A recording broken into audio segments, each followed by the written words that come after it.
Alright, a very warm welcome back everyone. Today we want to talk about plugins again.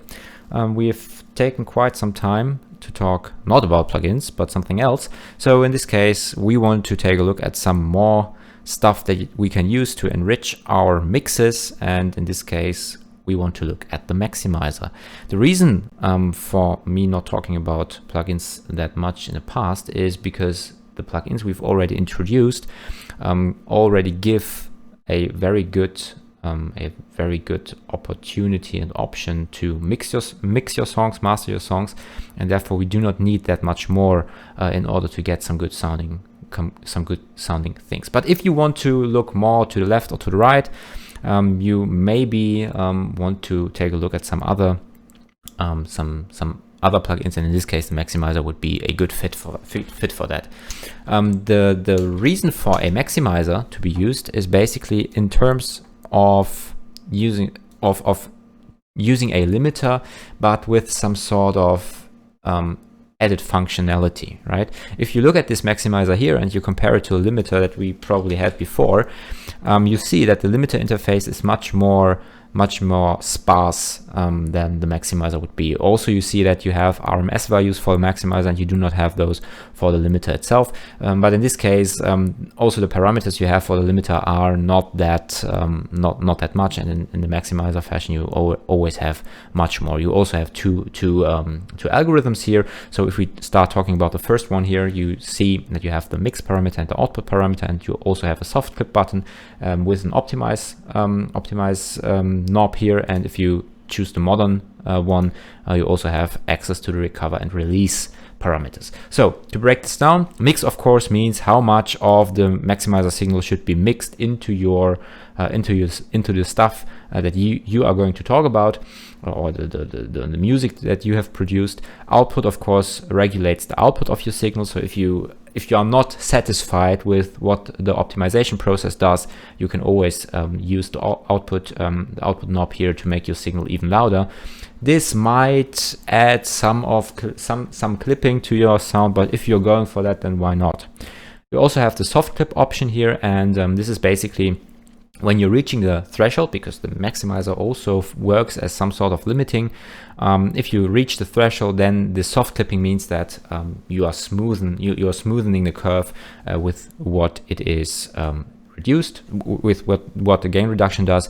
If you disable this, you also do not get a tube compression effect in this case. And if you choose the modern algorithm here, you also have access to the recover and release parameters. Release, again, as you know from the limiter here, the release parameter, how long the white bar takes to get back to zero level, and the recover parameter is not necessarily some sort of attack, but it gives you more freedom of how fast the maximizer should be trying to reduce back to back to the zero level, although the release parameter then gives you insights on how long it actually takes for the maximizer to reach this zero level again.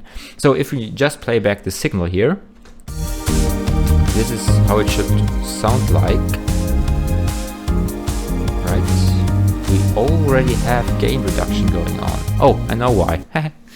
Let me just quickly change some things. Okay, now this is the reference you're going to hear, right? No gain reduction, please. And now we want to have the maximizer disabled first, of course. And then if we enable the maximizer, and I'm just going to reduce the volume here a bit so you can see everything. You see, whenever we put our optimize value higher, of course the limiting process starts, but also you see that the RMS values are getting higher, right? In this case we have the mix enabled with 100%, so this should not be this would make the sound even louder. But if you just optimize a little bit and then mix it, not like 100%, but maybe half or quarter or what you have, then this is a good option to make your signal louder, right? So in this case, if we change the algorithms, we hear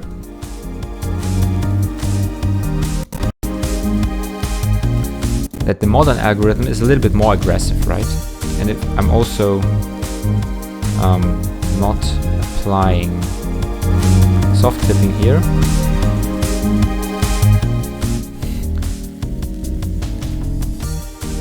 I cannot hear that much, but it seems like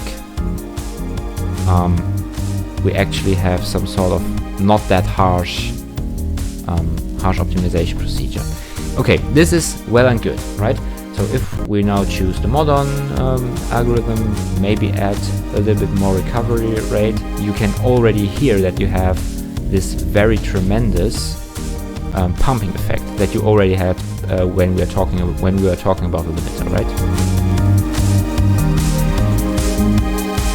And if we now apply the soft clipping procedure, then you can see that this soft clipping actually works pretty well, because you do not have these harsh changes in punch, right?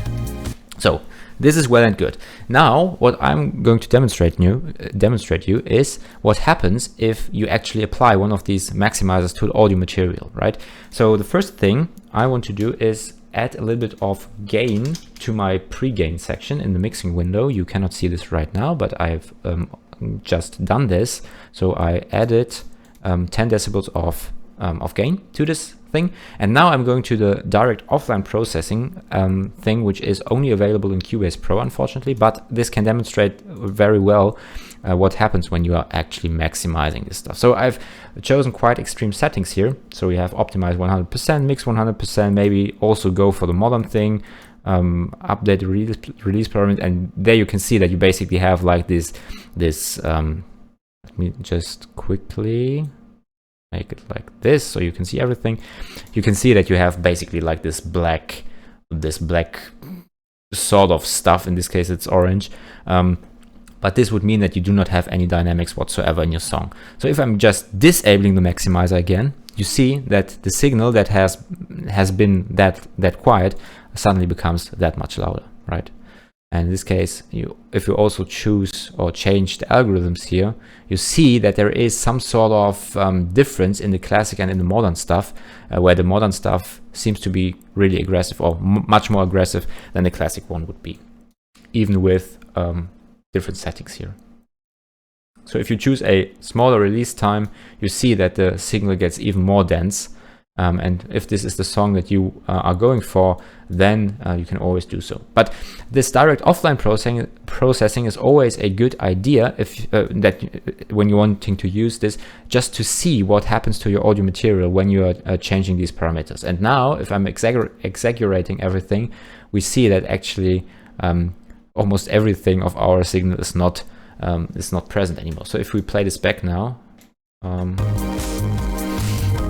Jesus, what have I done to my song? This sounds,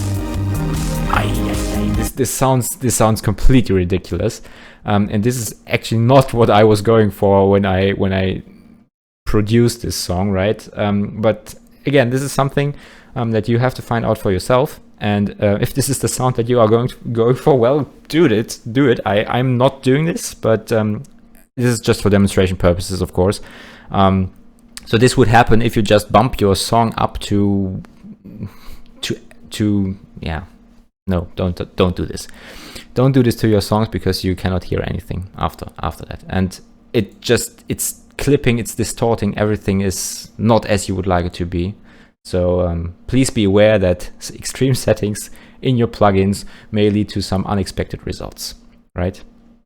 Again, if you want to listen to the song in its full length, check out the links in the description.